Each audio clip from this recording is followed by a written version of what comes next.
Senator Waters, you have the call. Thanks very much, Deputy President. I rise with great sadness to talk about the fate of the Great Barrier Reef after the so-called Minister for the Environment last night approved the world's biggest coal port at Abbot Point in the Great Barrier Reef World Heritage Area. You might think that coal ports don't really belong in a World Heritage Area, and you'd be right. But it didn't stop there. Last night's approval sadly also included the fourth coal seam gas liquefaction plant on Curtis Island in Gladstone Harbour, which is now infamous for the terrible environmental destruction that it's faced following the biggest ever dredging program that the reef had ever seen in Gladstone Harbour, of course all for coal seam gas export. We know coal seam gas is terrible news for our farmland and our water as well as our reef, pockmarking our best food-producing land and contaminating and potentially reducing the groundwater levels of our aquifers in Queensland and sadly right across the country. So Minister Hunt's approval last night of these mega fossil fuel projects within the Great Barrier Reef World Heritage Area came as a shock to many, I believe, and I think the testament to that is information that Australians last night were calling the Minister's office until about midnight, protesting against his decision. It's clear, Deputy President, that people actually want the reef protected. They acknowledge that it's one of the 7 natural wonders of the world, that it's the biggest living organism that can be seen from space, and that it's a biodiversity icon that the world has charged us with protecting, and that we should be proud of that and do everything we can to protect it. So I was very pleased when Australians last night told the Minister for the Environment that they don't want the reef sacrificed for the private profits of overseas mining companies, because that's who will benefit from these approval decisions. There'll be spurious job claims made, as they often are, and naturally they won't stack up in the numbers promised. That's just how it goes, sadly. But what we will see in terms of jobs is a real threat to the 63,000 people who need a healthy Great Barrier Reef for their job, for their livelihood, be they fisher folk or be they tourism operators or be they small business folk up and down the coast. Now, I think it's a crime to be prioritising the private profits of offshore mining companies ahead of the beauty of the reef and ahead of those 63,000 Australians who need that reef for their livelihood and for their families' livelihood. So sadly, for all of the talk we hear about the economy and jobs, we've seen the true colours of this government, the Abbott government, that actually they care more about big mining companies than they do about Australian jobs, let alone the environment. Sadly, the latter was no news to anyone, but perhaps the former does come as news to people who might have thought about supporting the Abbott government.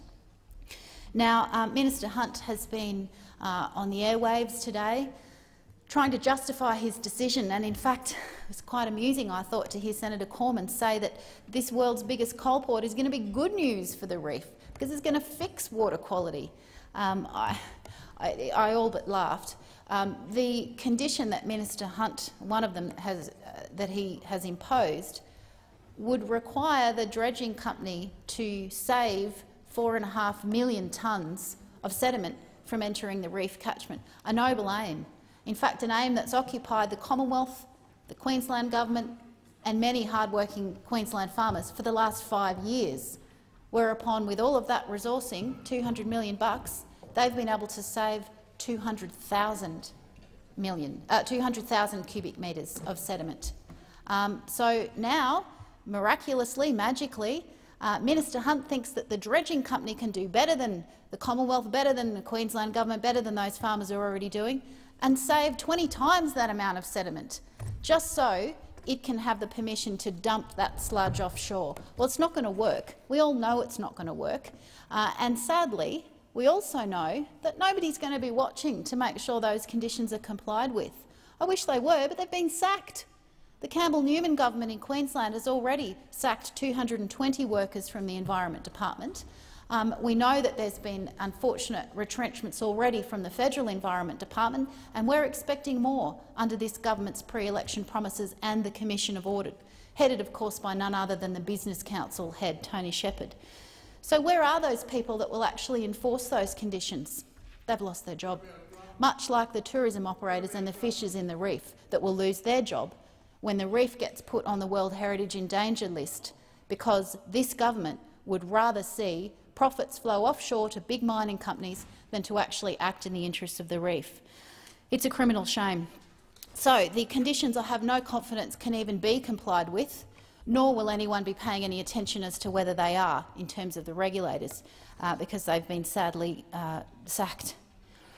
Now, we had the World Heritage Committee come out and visit the reef year before last and express extreme concern at the future of the reef and warn the Australian government and the Queensland government about the effects of mass industrialisation of the reef. And it gave the Australian government a very clear warning: if you don't stop this trajectory of destruction, we will put the reef on that international list of shame, the World Heritage in Danger list, downgrade its World Heritage status, where not many other developed countries, in fact only one other, has a site on that list. Now, that would be a huge blow to our tourism industry. We already know the employment figures, 63,000 people. Much of that is from tourism. People don't come to see World Heritage in Danger. They don't come to see coal ports, and they don't come to see coal ships. And they don't come to see coral that's been smothered with sludge that's been dug up from World Heritage waters and dumped further out into World Heritage waters, because it's cheaper for the big mining companies to do that than it is to treat that spoil and dispose of it safely on land. We know what a blow a World Heritage in Danger listing would be to our tourism sector, and we know it would recognise the peril that the reef is in. Why is this government courting that outcome? Why is it daring the UN to downgrade the reef status to World Heritage in Danger? That's what last night's approvals really did. It was like a red carpet invitation to downgrade the reef status, reckless in the extreme. Now, sadly, it's come off the back of a pretty tough week for Australia's environment. On Monday, in the House of Representatives, this government sought to weaken threatened species protection under those same environmental laws by saying that it was all right for the Minister for the Environment to ignore expert advice on threatened species and the effects a particular project might have on those species. It was okay to ignore expert advice because it's science, and they don't really like science that much. They don't need a minister for science, and it's kind of inconvenient when science tells you that you shouldn't do the things you want to do, so let's just ignore it. They sought to change the law to allow the Environment Minister to ignore expert conservation advice. It passed the House of Representatives. I hope it doesn't pass the Senate. They didn't stop there. I've already spoken of last night's coal port and CSG liquefaction plant approvals, but yesterday also this government sought to abolish the Clean Energy Finance Corporation, that wonderfully successful renewable energy bank that is actually not only reducing greenhouse gas emissions but making money for the taxpayer. This is a profitable investment. They are making a profit. Why on earth, when we're in such a confected budget crisis, would you want to slash a body that's actually making money as well as saving the climate? I don't understand the rationale, but I suspect logic simply doesn't come into it with this government. That was yesterday. Today, they're moving to abolish protection for the Murray-Darling. The listing of those endangered ecological communities earlier this year has now been disallowed by the House. They don't actually want to protect the wetlands and the Macquarie marshes that feed and sustain the Murray-Darling Basin. And of course, this Friday, at the Council of Australian Governments meeting, the COAG meeting, the Prime Minister is seeking to sign up yet more states to take over Greg Hunt's job. Minister Greg Hunt doesn't want his job anymore. He's decided he can't be bothered giving approvals to big mines anymore. He's happy to let Campbell Newman do that and Barry O'Farrell do that.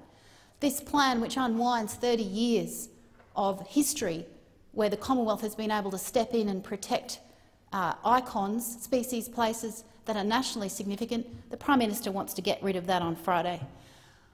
This has been an atrocious week for the environment. It's been a terribly sad week for the Great Barrier Reef and for all of those who love it.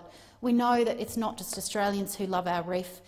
It's hugely popular with international tourists, and it's in fact sacred in the hearts of many people across the world. We can and should be doing so much better. I have a bill before this place that I'll be reintroducing shortly to adopt those World Heritage Committee recommendations to save our reef. It is not that hard. We just have to start putting the reef and the people who rely on it ahead of the interests of the big mining companies. We can do that. It is not that hard. Will this government do it? They haven't yet, and I remain hopeful for the sake of those 63,000 Queenslanders and for everyone who loves the reef that they will soon change their tune. Thank you, Senator Waters. Senator